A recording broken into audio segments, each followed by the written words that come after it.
le centre Anjali, ça signifie offrande. Et en fait, c'est pour moi un lieu pour offrir la beauté de la nature et puis offrir aussi des opportunités de réflexion sur soi, sur la connaissance de soi. C'est ce qui m'a amené d'ailleurs à rester en Inde pendant quelques années au travers du yoga, de la méditation. C'est en fait le substrat qui a permis la création de ce centre. Je dirais que définir la permaculture, il y a peut-être autant de définitions qu'il y a de permaculteurs. Même si on va retrouver certains principes, bien sûr, mais là aussi, c'est basé, la permaculture, sur une observation de la nature.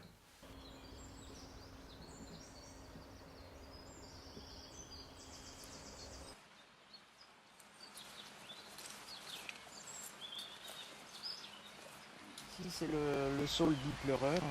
Quand on met des branches de saule dans le broyat, il apporte des hormones de croissance.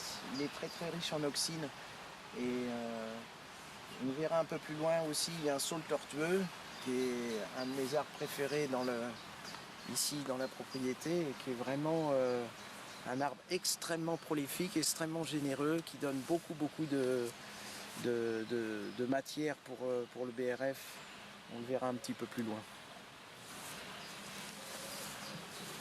Vous pouvez voir ici qu'en fait on a chargé en BRF. Alors ce qui est très très intéressant, si vous pouvez voir ici faire un plan, c'est que là c'est sec et dès que je creuse un petit peu, regardez, c'est tout humide. Et pourtant en ce moment on est dans une période un peu sèche, même si on est en avril, il y a quand même pas mal de jours où il n'a pas plu. Et voilà, donc ça, le BRF, ça va apporter des moisissures et ça va être très prolifique pour tout le système racinaire de l'arbre. Développer ce concept de permaculture, permanent culture, qui est donc un mot anglais de la culture permanente, qui prend soin de la nature et qui s'auto-entretient. À l'inverse de l'agriculture conventionnelle comme on l'a développée depuis les années 60-70 avec les intrants et qui nécessite une action assez violente en fait sur la nature. Il faut des gros engins, on défonce la terre en la labourant, on répand des engrais, puis ensuite après des pesticides, des fongicides, enfin bon, tout ce genre de choses. Donc on voit bien que là on est interventionniste, alors que la permaculture dans son essence, dans sa définition, va laisser la nature en fait opérer elle-même. On a planté quelques pommes de terre sur gazon. Alors ça a beaucoup surpris les stagiaires parce qu'ils restaient évidemment avec le cliché où il faut bêcher, il faut faire une petite tranchée, mettre les patates et vous voyez, donc fournir quand même un travail important.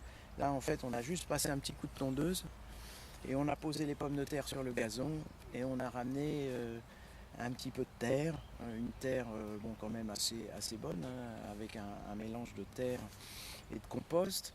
Et on a fait juste un petit monticule, il y a 3 semaines de ça. Et venez avec moi, je vais vous montrer les patates, elles commencent déjà à pousser.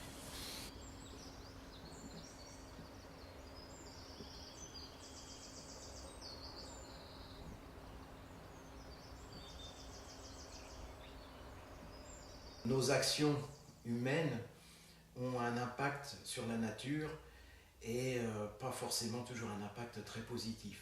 Bon, là, je ne vais pas développer, je pense que tout le monde est quand même assez conscient des problématiques environnementales auxquelles l'humanité est confrontée aujourd'hui. Et assez naturellement, en fait, on va glisser vers « mais qu'est-ce que je peux faire pour essayer d'être plus en harmonie avec la nature ?» Ne serait-ce que ce que je mets dans mon assiette, est-ce que c'est vraiment adéquat? Est-ce que vraiment ça me nourrit? Est-ce que vraiment ça m'apporte, ça va préserver ma santé?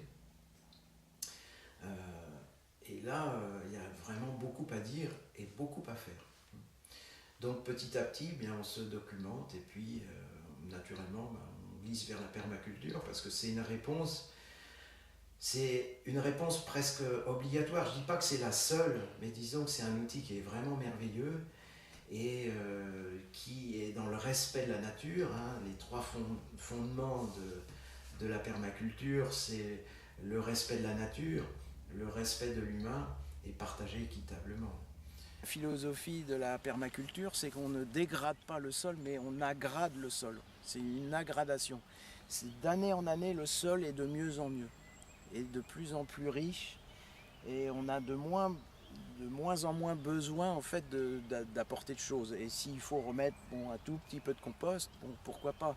Mais en fait, si on travaille correctement, eh bien, la chimie se fait toute seule et il y a de moins en moins en fait de travail à fournir.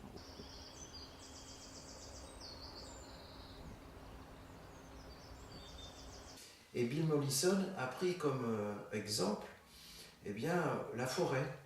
La forêt, elle est là depuis des milliers d'années, elle demande rien à personne, elle s'auto-entretient. Et comment ça fonctionne? Alors, ça fonctionne parce qu'il y a de l'arbre mort qui tombe, et puis il y a des plantes au-dessus qui ont une certaine saison, donc il y a des feuilles qui tombent, et donc il y a un équilibre en fait entre le carbone et l'azote qui se développe, et qui fait qu'il y a une explosion de la nature, et que ça fonctionne très bien. Il y a une chimie, une alchimie, une symbiose qui s'opère entre toutes ces différentes substrats qui sont générés spontanément par la forêt. Alors, je vais vous montrer un petit peu plus loin, puisque on a réalisé il y a très peu de temps, on a mis des porte-greffes et des petits greffons sur des arbres qui vont devenir en fait une haie fruitière. C'est toujours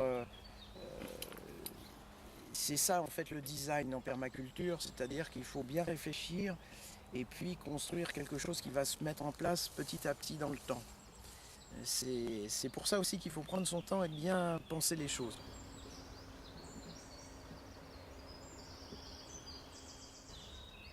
Et d'ailleurs, on n'utilise que l'intelligence de la nature, on essaye un petit peu je dirais, modestement de guider, mais en fait c'est elle qui fait tout.